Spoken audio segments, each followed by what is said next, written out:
জয় রাধে। আজকের পাঠ শ্রী চৈতন্য মহাপ্রভুর যৌবন লীলা, শ্রী চৈতন্য চরিতামৃত আদি লীলাখণ্ড, শ্লোক 92।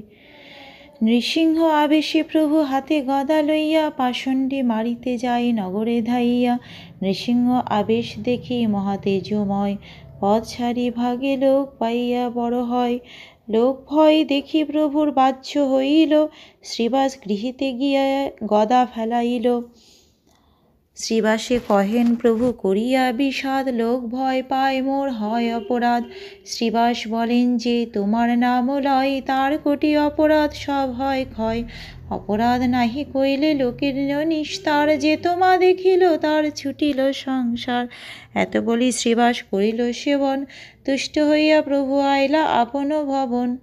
নৃসিংহদেবের আবেশে আবিষ্ট হয়ে শ্রী চৈতন্য মহাপ্রভু পাষণ্ডীদের সংহার করার জন্য হাতে গদা নিয়ে নগরের দিকে ছুটে গেলেন। নৃসিংহ আবেশে তার এই মহা তেজময় রূপ দেখে ভয়ে লোকেরা পথ ছেড়ে পালাতে শুরু করলো। এভাবেই লোকদের ভীত হতে দেখে মহাপ্রভুর বাহ্যজ্ঞান ফিরে এলো এবং তিনি শ্রীবাসের গৃহে গিয়ে সেই গদাটি ফেলে দিলেন। বিষণ্ণ হয়ে মহাপ্রভু শ্রীবাস ঠাকুরকে বলেন, আমি যখন নৃসিংহদেবের আবেশে আবিষ্ট হয়েছিলাম তখন মানুষ খুব ভয় পেয়েছিল, লোককে ভয় দেখানো অপরাধ, তাই আমার অপরাধ হয়েছে। শ্রীবাস ঠাকুর উত্তর দিয়েছিলেন যে মানুষ তোমার দিব্য নাম স্মরণ করে তার কোটি অপরাধ তৎক্ষণাৎ ক্ষয় হয়ে যায়।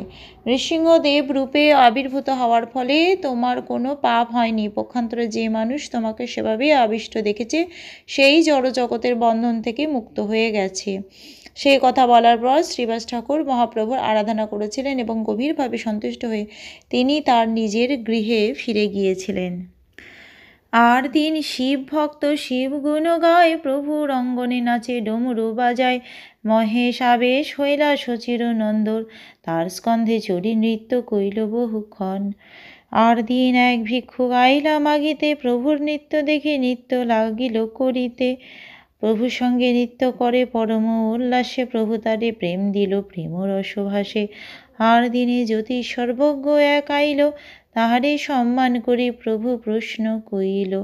আর একদিন একজন শিবভক্ত শিবের মহিমা কীর্তন করতে করতে শ্রী চৈতন্য মহাপ্রভু গৃহে আসেন এবং গৃহের অঙ্গনে ডমরু বাজিয়ে নৃত্য করতে থাকেন। তখন শচীনন্দন গৌরহরি মহেশের ভাবে আবিষ্ট হয়ে সেই শিবভক্তটির স্কন্ধে আরোহণ করে বহুক্ষণ নৃত্য করেছিলেন। আর একদিন এক ভিক্ষুক ভিক্ষা করার জন্য প্রভুর বাড়িতে আসে এবং মহাপ্রভুকে নাচতে দেখে সেও নাচতে শুরু করে।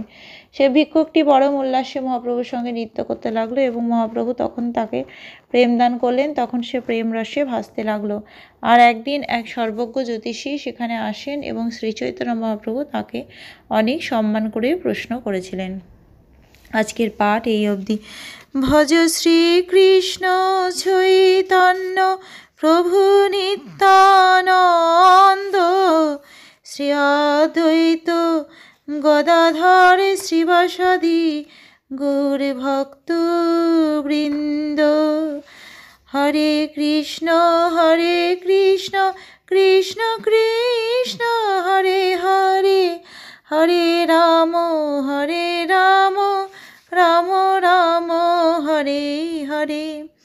জয় রাধে জয় রাধে, জয় রাধে জয় রাধে, জয় রাধে।